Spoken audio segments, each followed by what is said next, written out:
Hello and happy Cooking Technique Tuesday. So we are talking turkey today, and I am going to dry brine my turkey. Now I'm just doing a turkey breast because, well, I live alone, so I don't need a whole turkey. But dry brining. A lot of people wet brine, and I usually have in the past as well. But dry brining, basically, it's just I'm salting, pre-salting the meat, and I'm gonna let it sit for a couple of days in the fridge. So I bought this turkey breast, let it thaw, and then I got a little mixture of kosher salt and pepper, and I've got some fresh herbs that I'm also going to put underneath the skin. But basically what I'm going to do is salt inside the cavity, a little bit under the skin, on top of the skin, and what's going to happen is over time, the salt is going to draw out the moisture, but then put it back into the meat. It's a magical thing. Not really, very scientific, but basically what it ensures is that the meat is nice and tender. You're not adding water to it necessarily, you're kind of brining it within its own juices. So I'm very excited to show you guys this. Still one-handed. So basically what I'm going to do is put a little bit in the cavity, and I'll do some of this off camera just because it's not going to be pretty watching me do this. So yeah, but basically in just a moment, I'm going to salt on top. I'm going to salt underneath the skin, in between the skin and the flesh. And then I'm going to put in some fresh herbs as well. I'll put some in the cavity, I'll put some underneath the skin, but after that, I just let it sit for a couple of days. You want to let it sit for at least 12 hours, up to 2 or 3 days even. But this will brine itself basically with its own juices, ensuring again for a very nice, moist turkey. So I will see you in 2 days. Hello, welcome back. And through the magic of video, it has been 2 days, and my turkey breast is officially dry brined. Also, my cast is off, my hair is curly. See, the magic of video. So I am about to put this into my preheated oven. So I preheated it to 425 degrees. I'm gonna cook it at that temperature for 30 minutes. And then I'm gonna drop it down to 325 for about an hour. Now what I want to do is have the internal temperature be around 155. Because when you remove the turkey, it will continue to cook. So there is still some residual cooking that is going to happen. So if I took it out at 165, it would really dry out the meat. So, and that's one thing that brining does, is it kind of prevents the drying out of the meat, especially white breast meat. But anyway, so that's why I'm going to take it out at about 155. I have my thermometer and I have calibrated it so I know it is accurate. And you can actually do that if you put a glass of ice water and put a lot of ice in there. And then calibrate it to close to 32 degrees because that's about where that water will sit. Let the ice water sit for a few minutes, but really pack it in with as much ice as possible. Calibrate your thermometer. But I'm gonna put that in there, and I'm probably gonna check, it'll probably take about an hour or so after I decrease to the 325.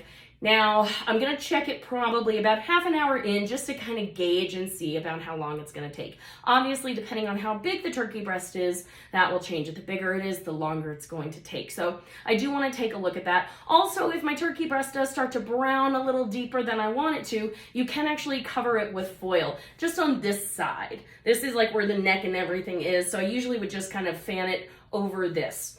But the nice thing about dry brining is it's going to create that nice crispy skin. And I want to mention something that I didn't mention actually earlier.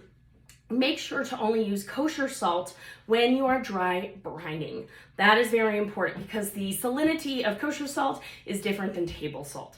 Make sure it is worth it to buy kosher salt. Alrighty, so I also let this sit out for an hour at room temperature.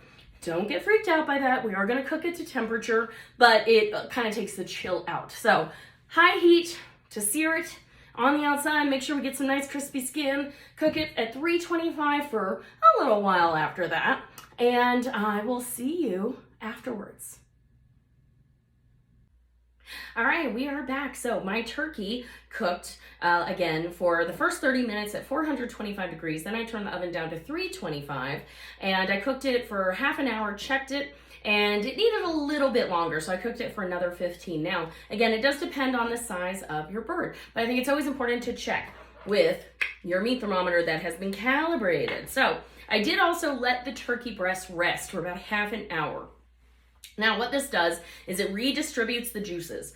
When you take something, hot meat, right out of the oven and you cut into it, you're going to notice all those lovely juices that add to the moisture of the meat will run out. So you always want to let it set, let it rest, okay? Now, I am going to take off my turkey breast. Now, one fun thing about carving meat, be it rotisserie chicken, turkey breast, anything like that, let the bone be your guide. So as I'm cutting down, so I'm going to use my knife, and I've got this here too, just to kind of like hold it on this side. What I want to do, and I can also put this down and kind of feel, as I'm cutting, there we go, I can feel the bone. So what I want to make sure to do is really use the bone as my guide, all right? So I can feel that, and there we go. I'm on the other side of it, and that way it's just a very easy cut down. And I can kind of start to pull away at it. There we go. And then I can see a little bit better what I am doing. And again, going where the bone tells me to. Love it. And then I can just kind of scoop it over here. There we go. And, oh, this looks really tasty. And again, none of the juices are running out like crazy. There we go. Whoop. Let me get under there. So what I want to make sure to do, also get it from the top. And it's actually going to kind of start to release itself, which is also kind of nice. And again, just following where the bone is taking me. Whoop. There we go. Your hands will get a little dirty, but that's okay. Cooking usually involves a little bit of dirty work, right? Okay. Oh, there we go. Alrighty. And I have my beautiful turkey breast. So now I can put it on my platter and then slice it up in however many ounces I would like it to be. So there you go. It's actually very easy, but you have to get kind of used to it. So again, let the bone be your guide.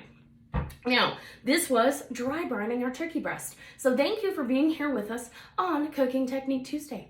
I will see you next week.